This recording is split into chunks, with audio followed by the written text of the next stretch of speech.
Is Alberta Energy Minister Brian Jean a moron?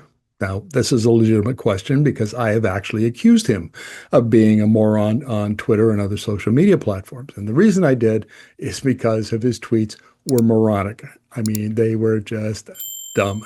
Maybe it was a staffer doing it. That's usually the way these things go.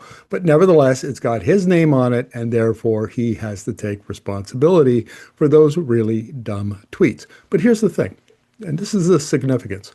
Brian Jean is not stupid. He's been the leader of the Wild Rose Party in the past. He was a federal cabinet minister in the past. He's a lawyer. So clearly he's not a stupid man. So what kind of a man is he in his capacity as a Alberta Energy Minister? What he is he's weak and he's captured by the oil and gas industry. And I could add to that that he's basically, he's Danielle Smith's lapdog in this case. Smith takes all of the serious meetings, makes all of the serious comments in the media, picks the fights with the Liberals to rile up her base, all of that stuff that we're familiar with in Alberta politics. And Brian Jean comes along and cheerleads.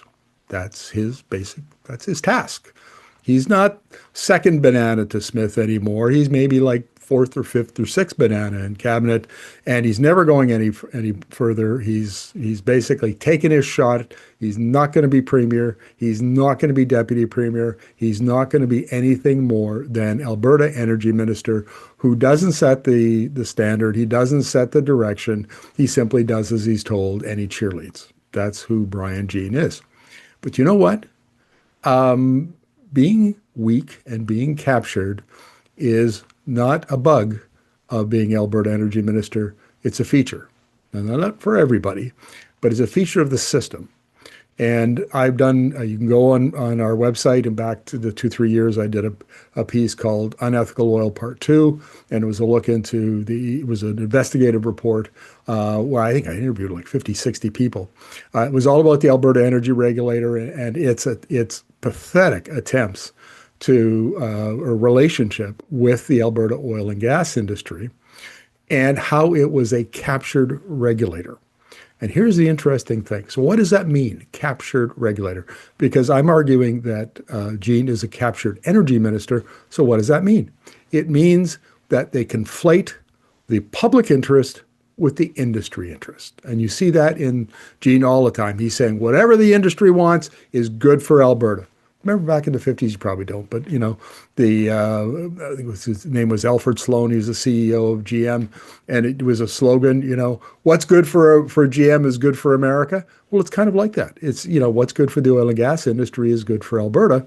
And therefore, his job is not to do anything other than give the industry what it wants, to provide cover for it, to fight for the federal government or support Smith's fight with the federal government. That's what it is. And he's not even strong enough to really operate on the national stage anymore. I mean, this is all Smith does this work. So he's weak, he's compliant, he's a lapdog. He does what he's told, he does what the industry tells him to do. It's as simple as that. And that we have plenty of evidence for his behavior, and you can see it. I've done videos and many posts on social media about why that is. So I think I've made the argument. But not everybody was like that, because when I was doing the Unethical Oil Part 2 piece, I interviewed the former Alberta Energy Minister, Ken King, who was, if I'm not mistaken, was either under, I think it was under Stelmach. Anyway, he brought in the legislation that eventually created the Alberta Energy Regulator, and it was the regulator plus some Department of Environmental staff, and it had a rejigged mandate, etc. And I interviewed him for an hour. And Ken King was a career-long public servant and a very sort of a policy expert, not just in energy, but a policy expert on many areas. He'd been a deputy minister, that kind of thing. And so while talking to him, there was absolutely no doubt in my mind, anyway, based on that interview, that he was captured by the industry. He was sympathetic to the industry. He understood the issues. and he also understood the public interest and why the public interest had to be protected, and it wasn't always the industry's interest. Sometimes they conflict. Very often they conflict, and his job was to protect the public. That's what he was elected to do, and so he saw that as part of his mission as a politician. Okay. So that leads me to a question of who benefits, cui bono, right? As the Latins used to say, cui bono, who benefits? Well, it is not the workers. It's not the oil and gas workers. Because what we've seen ever since 2014, when the oil sands construction came to sort of crested, I think it was in 2015, but in late 2014, the Saudis turned on the oil taps, flooded the market, and prices collapsed. And 2015, 2016 were not very good years in the Alberta oil patch, or in Alberta for that matter. So from that time, actually back up, from 2005 to 2025, the oil sands output tripled, more than tripled, in fact. Conventional oil and gas stayed right around 500,000 barrels a day of production, maybe 550. But it was the oil sands that really grew. In that time, in those 10 years, employment fell from 178,000 in Alberta, that's direct employment in the oil and gas industry, down to 122,000. Now it's back up to around 140,000. So, there's been probably about 33,000 jobs have been permanently lost in that decade, not coming back. And there's a whole bunch of reasons why, and I've done reporting on why that is. So if you pin me down, I've got the receipts. But anyway, the point here is that this is part of a broader global trend. Oil and gas is a very mature industry. It's been around for 125 years. And it never fails that mature industries will, because they come they become mature, their profit margins are not as high as investors would like. And so there's a lot of pressure on them to get the prices down. And so what they do is they adopt new technologies to replace workers. And so what you see, especially in the last decade, is things like remote sensing. So you don't have to go out. Somebody doesn't have to, go and fill out a paper report in an oil sands plant. They just come along with an iPhone and zip a barcode and send the data up into the cloud, which then goes to Calgary. Anyway, you replace workers that way. Autonomous ore haulers, remote sensing in conventional oil batteries, so that you don't have to have pumpers that go around and check the wells all the time. On and on and on and on. Technology is revolutionizing the oil industry, just like it is every other industry. And the net effect of that is production goes up, employment goes down, and that's going to continue. So it's not the workers. So who does benefit? Well, first of all, the companies benefit. I mean, the companies have done really well.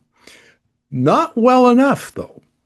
Okay, because while they've maintained their share price, and while they have done the executives get paid, everybody who is still employed gets paid very good wages.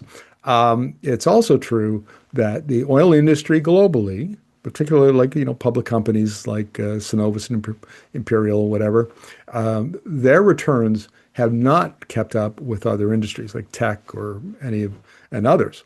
And so investors are not happy, and they are putting pressure on the companies to return 100%, if possible, free cash flow. Basically, everything after you've paid all your expenses and royalties and whatever you've got left goes to the investors. They're under a tremendous amount of pressure. So first of all, the companies benefit, the investors benefit. And who are the investors? Well, you know what? All those oil and gas companies, the big ones, are majority, between 50 and 75% are owned by people who are not Canadians. They're mostly Americans, but and elsewhere as well. So what we're doing when Brian Jean is simping for the oil companies, the management may be Canadian. In some cases it's not, but most cases it is. But the investors are not. The owners of that company are not. And the benefits that accrue to investors go out of the country for the most part. And I should mention too, when I say that the Alberta government works in favor of the Alberta about the companies, there's some specific things I want to provide as evidence.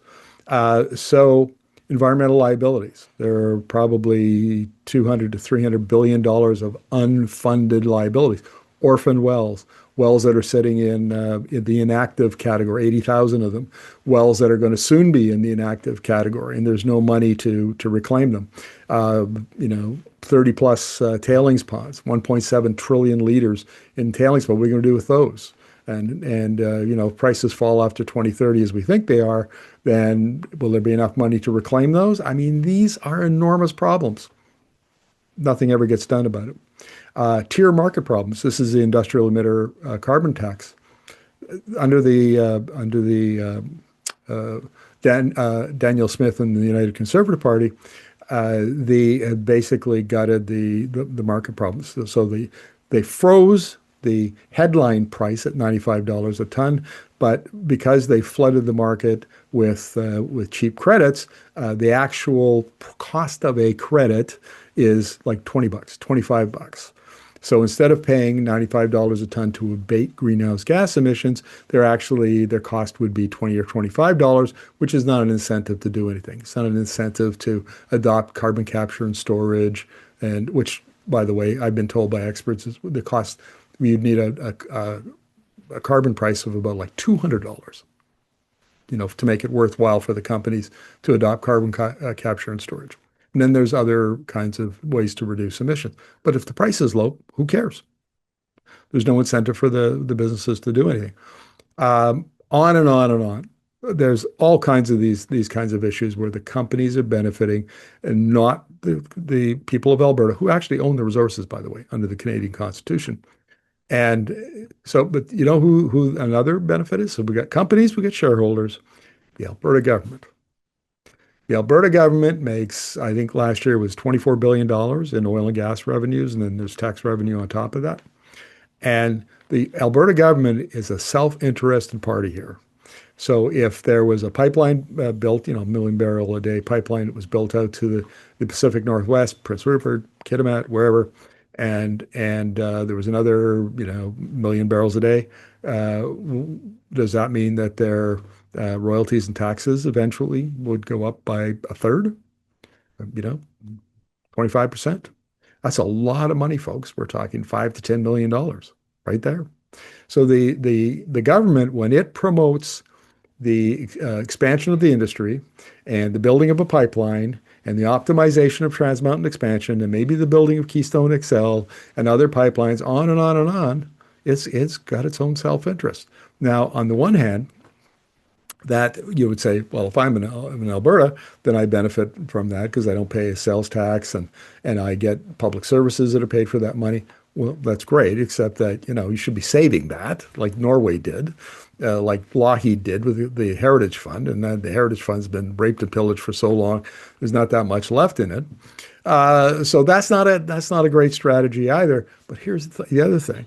Remember, Danielle Smith was an oil and gas lobbyist from 2019 until she became premier.